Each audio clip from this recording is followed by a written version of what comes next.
समधि का मोछ जैसे कुकुर का पूछ, साला झूठ बोलेला, साला झूठ बोलेला। समधिनिया का बेलना झूठ बोलेला, समधिनिया का बेलना झूठ बोलेला।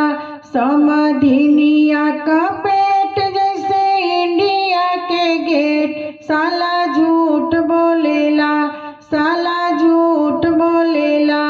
अलीगढ़ वाला बकरा झूठ बोलेला, अलीगढ़ वाला बकरा झूठ बोलेला। बभना के कैले धैले कुछ ना होला जला, बभना के कैले धैले कुछ ना होला जला। धोबिया के अइले गइले चले लाठी बाला, साला झूठ बोलेला, साला झूठ बोलेला। कलकत्ता वाला चमचा झूठ बोलेला, कलकत्ता वाला चमचा झूठ बोलेला। अपने त बोले साला हमके ना बोले देला, अपने त बोले साला हमके ना बोले देला।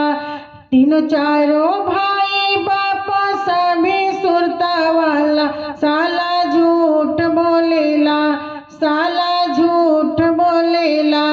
बिना मूछ वाला मोटका झूठ बोलेला, बिना मूछ वाला मोटका झूठ बोलेला।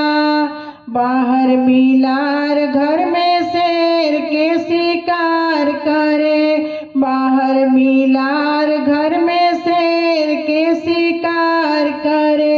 मेहक कमाई साला बैठल बैठल काला, साला झूठ बोलेला, साला झूठ बोलेला।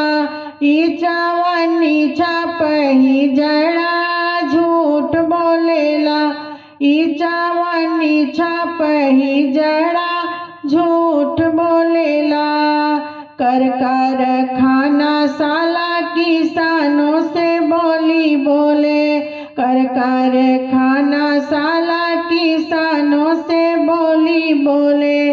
खाया है माल किया लाखों का दीवाला, साला झूठ बोलेला, साला झूठ बोलेला। नई दिल्ली वाला गोरका झूठ बोलेला, नई दिल्ली वाला गोरका झूठ बोलेला। दिल का है काला साला बकुला के चाल चले, दिल का है काला साला बकुला के चाल चले। विदेशी है दलाल कमाया धन खाला, साला झूठ बोलेला, साला झूठ बोलेला।